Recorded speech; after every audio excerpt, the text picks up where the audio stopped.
Door swung open as Nelson and his EMTs wheeled Lincoln inside and down a long hall leading to the ER, with Rita and Lynn Sr. following close behind.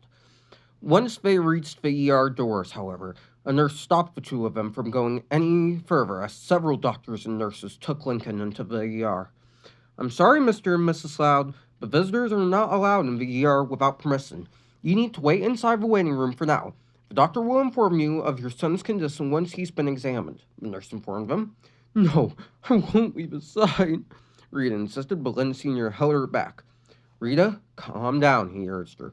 There's nothing we can do. We'll only be in the way. Rita resisted at first, but then gave in when she realized that arguing wouldn't get them anywhere. So she and Lynn Sr. followed Nelson into the large waiting room where Lori and her other sisters currently were.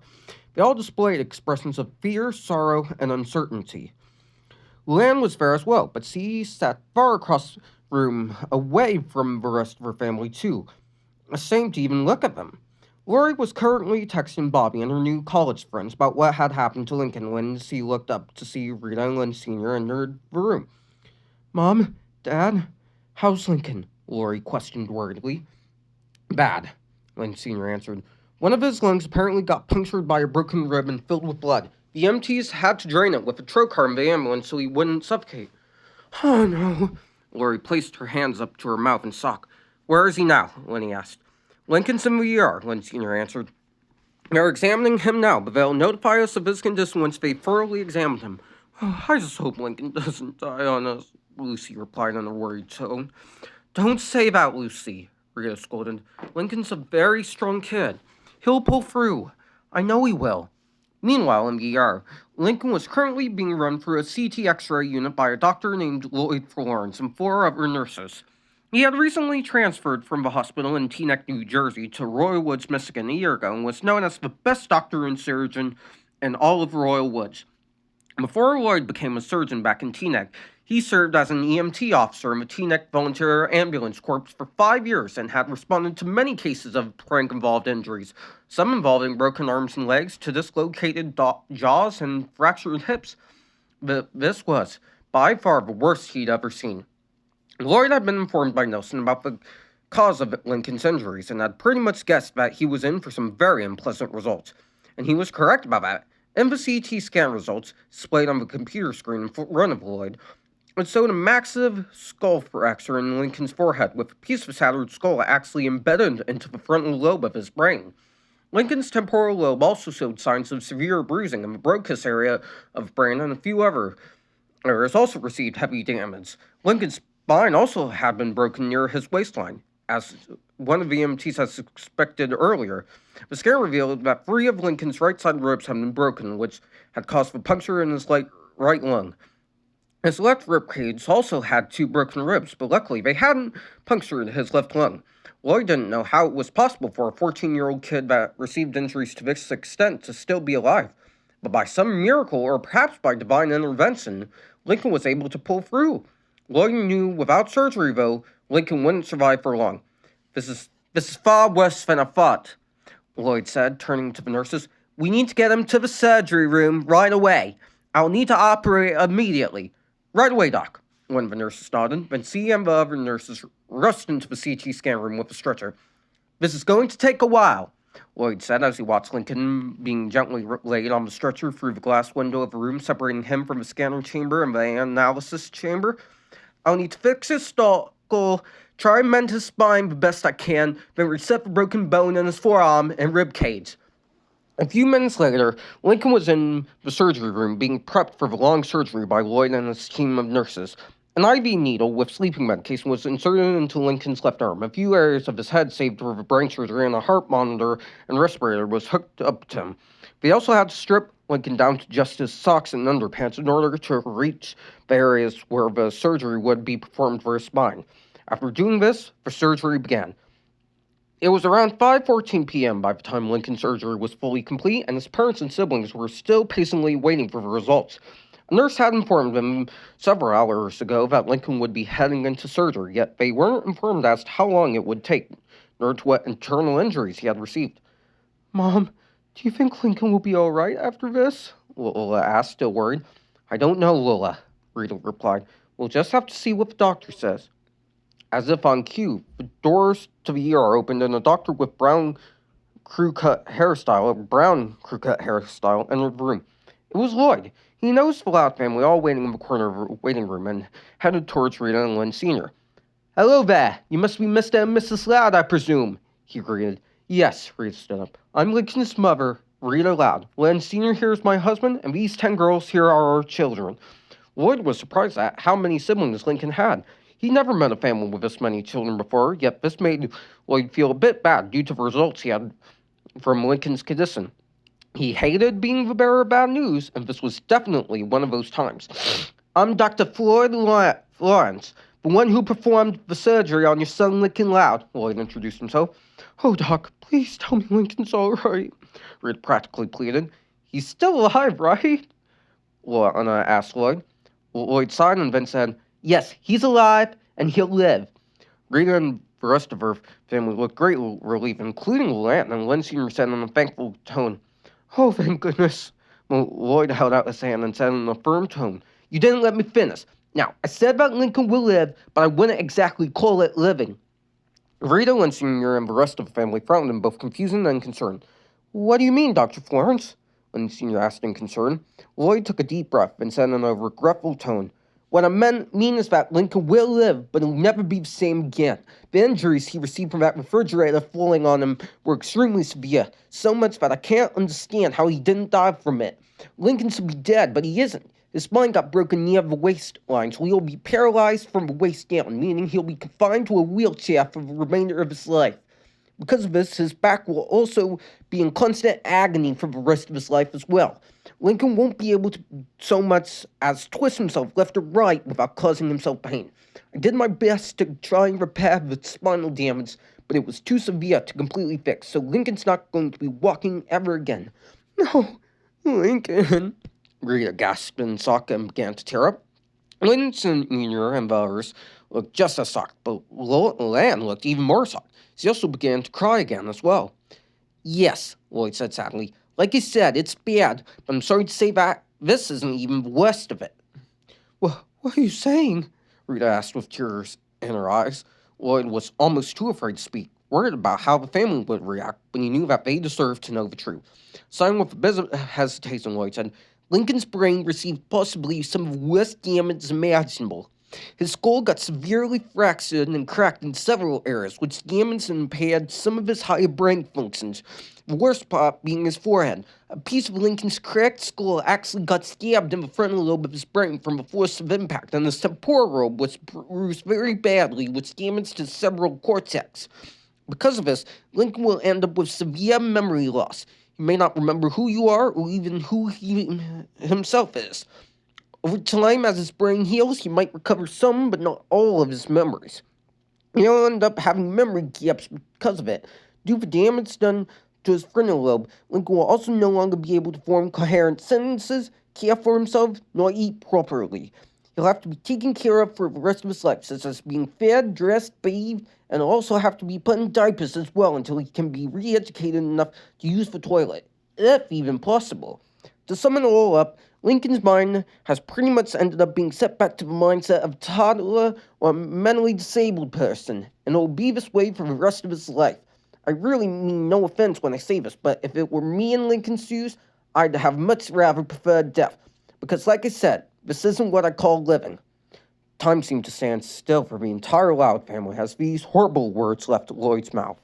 They all desperately wished that this was a horrible nightmare and that they'd wake up safe at home.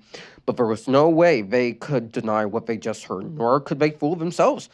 They all knew for an absolute fact that it was true, and there was no denying it. Why would the doctor have any reason to lie to them? No, no, no! Rita broke down in tears, sobbing uncontrollably. My boy, Lynn whispered, tearing up as well. This can't be happening, Lisa whispered with tears in her eyes. The rest of Lincoln's siblings lost him and began crying uncontrollably as well, even Lily. Lan, however, felt sick from hearing what she just heard the doctor tell him all.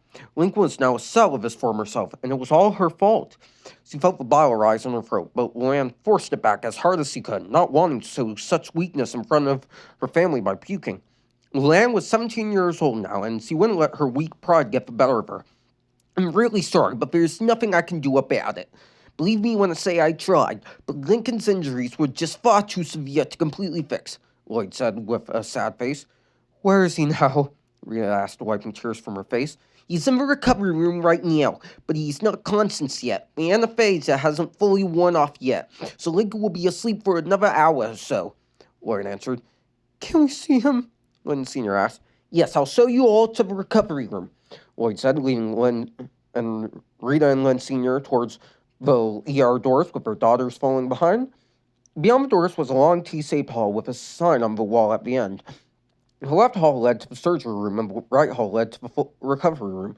Two doctors, two doors near the ER entrance led to an X-ray room and a CT scan room where Lincoln had been examined hours earlier. Lloyd led the Loud family down the right hall and into a large rectangular white room with 6 hospital beds against the wall. 5 of them were empty, but the bed farthest to the left was occupied by none other than Lincoln, now in a blue hospital gown with a front slightly open.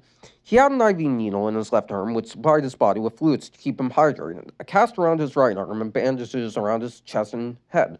A heart monitor was also hooked up to Lincoln's chest to monitor his vitals. Lincoln, Rita gasped, placing her hands to her mouth in shock. Bro. Alana gasped as well, feeling tears running down her face. Son. A teary-eyed Lincoln Sr. stuttered, approaching Lincoln's bed. Soon the rest of Lincoln's sisters began crowding his bed, each of them crying softly. Lily even reached her hands out towards Lincoln with sad expression, but was held back by Lori. Turning his head to Lloyd, Reed asked, How long will he need to be here? Will his recovery take a while? Well, I managed to stitch up his punctured lung and frontal brain lobe with biodegradable stitches and reset his broken ribs. I also reset the broken bone in Lincoln's left forearm and stitched the punctured flesh wound up before putting the cast on it, and I mended his skull and spine the best I could. His broken arm should fully heal in a few weeks or so. However, it will be at least a month or so until Lincoln's internal injuries fully heal, so he'll be in the hospital for at least a month at best, Lloyd explained. Rita wasn't too surprised by this, nor was Len Sr. and the rest of the family. With the amount of injuries Lincoln sustained, it was no surprise that he'd be hospital-bound for a long period of time recovering. Walking up to the bed, Lola tapped Lincoln's shoulder and said, Lincoln, can you hear me? Wake up. Miss, he's not conscious yet. The sleep medication won't wear off for another hour, Lloyd informed the young beauty queen. Will he really forget all of us forever? Will asked Lloyd fearfully. I really don't know, kiddo, Lloyd replied sadly. Like I said earlier, Lincoln might recover a little of his memories, not all of them. He may not remember who all of you are, but he might recognize a few of you. I can only hope that Lincoln recovers enough of his memory that he doesn't forget all of you. Can we stay with him until he wakes up? I don't want Lincoln to be alone when he awakens, Reed asked. Yes, of course, Lloyd nodded.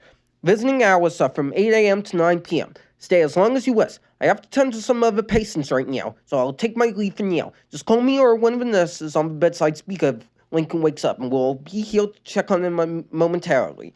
Lloyd then left the recovery room, leaving the Loud family alone with Lincoln. As soon as they were alone, Rita and Lynn Sr. glared over at Lynn with very angry expressions, and so did her sisters. The rage that they all had in their eyes made Luan feel like a tiny little calf being cornered by an angry wolf. Luan, I'm going to ask you only once, and you better answer me honestly. Do you know what you have done? Lynn Sr. asked in a surprisingly calm, but Luan could tell he was furious tone. No, Luan sniffed nervously. He was too upset to speak the truth. You don't? I have a very hard time believing that, Lynn Sr. said coldly, thinking that Lynn hadn't been paying attention to what Dr. Lloyd had just told all of them.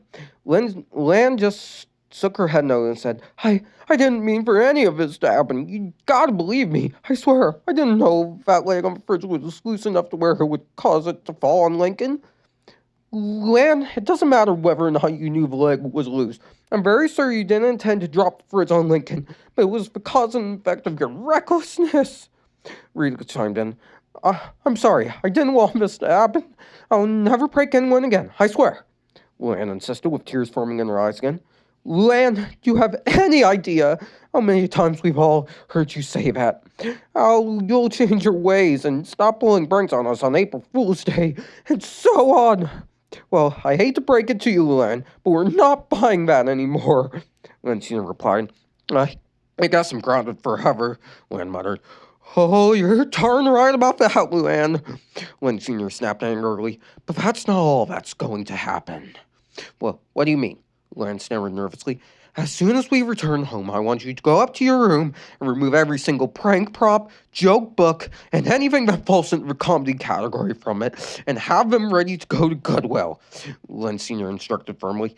As of today, your career as a prankster and a comedian is over. What? But comedy is my lifelong dream, Luan protested. I'm sorry, Luan, Luan Sr. said, shaking his head. But we can't allow you to pursue that career path any longer. The damage you've caused to this family and to Lincoln because of your path as a comedian is irreversible and unforgivable.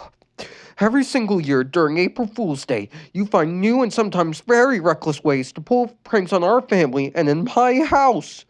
Your mother and I are full-grown adults, and what do we do rather than stand up for the family and put a stop to you? We hide in a military-grade bunker like a bunch of cowards and let you have your way. Well, for the first time in our lives, your mother and I are growing a thicker spine and taking a stand this time. As of today, pranking, telling puns of jokes or of any kind of sort is officially and strictly taboo in our house. Also, like I said, you are to get rid of everything in your room that falls under the comedy category, with the exception of your dummy Mr. Coconuts. Him you can keep. And just so you know, Luan, Rhea said firmly, this is not a prank to get back at you like last year with the stunt actors. This time, we're being deadly serious here. And in addition to this, you will no longer be allowed to work in that joke shop of yours. Your father and I will find a part-time job for you in order to help us pay for all of Lincoln's hospital bills, and you will also be required to help us take care of him for as long as you live in our house. And also, you're grounded for the remainder of the year for what you have done. Let's just pray to God and heaven above that Lincoln doesn't die from this, Lynn Sr. concluded. Luan felt beyond horrible, and not just because he wasn't allowed to pursue her career from being grounded, but because of what Lincoln had been reduced to as a result of her failed prank. She could only hope that Lincoln would forgive her, if he still even knew who she was and was still capable of doing so. He won't die, right? Luan stammered. The doctor said Lincoln will live, but from the injuries he described to us, Rita paused and shook her head. I just don't know.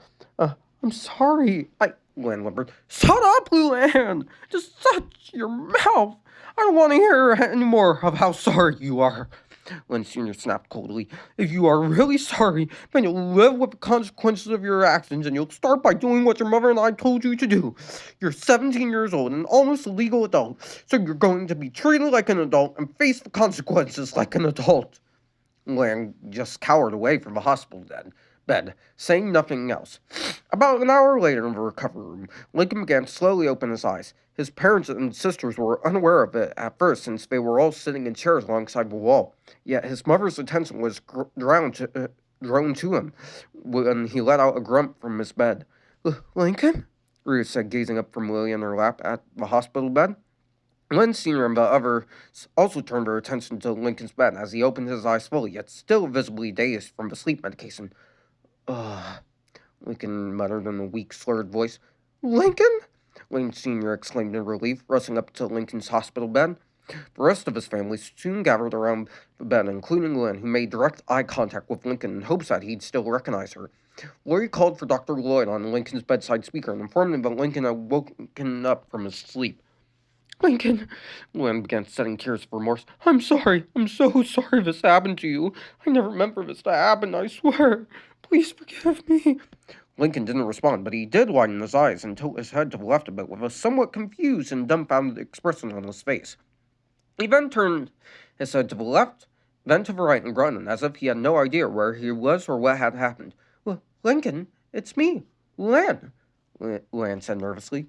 Don't you recognize me? Lincoln looked back at her and then said in a mentally reduced tone, Luan? Who y'all? Luan stepped back and shocked and gasped. No. He doesn't know who you are, Luan. Lenny said on the verge of tears. Why is he talking like that? Lana wondered. Lincoln can't speak right because of the damage done to his brain, just like the doctor said. Remember? Lisa replied. Just then, Dr. Lloyd entered the room and approached Lincoln's bed. Ah, so he's awake, Lloyd replied, lifting up a clipboard in his hands. I'll need to ask him a few questions to see how much he remembers. Lincoln looked up at Dr. Lloyd with the same confused look as he had when looking at Luan, then tried speaking. Who are you? Lincoln said, struggling to speak right. I'm Dr. Floyd Lawrence. Lloyd Florence, Lloyd replied, opening a pen with his other hand. You're in the Royal Woods Hospital. You had an accident involved with one of your sister's pranks. Do you remember anything, and do you still recognize anyone in this room? Lincoln didn't seem to understand what Lloyd was asking due to the brain damage, but he appeared to try to process what was going on around him. Lincoln looked down at himself, then up at Lloyd with a slight frown. What? Lincoln stuttered, desperately struggling to speak properly. Rita and Lynn Sr. teared up as they heard Lincoln ask that question. Had he lost all his memories? Had he really forgotten who all his family members were? Lincoln, it's us, your family, Reed practically pleaded, grabbing his hand. It's me, your mother. Please remember. Ma? You, Ma? Lincoln asked, still dazed.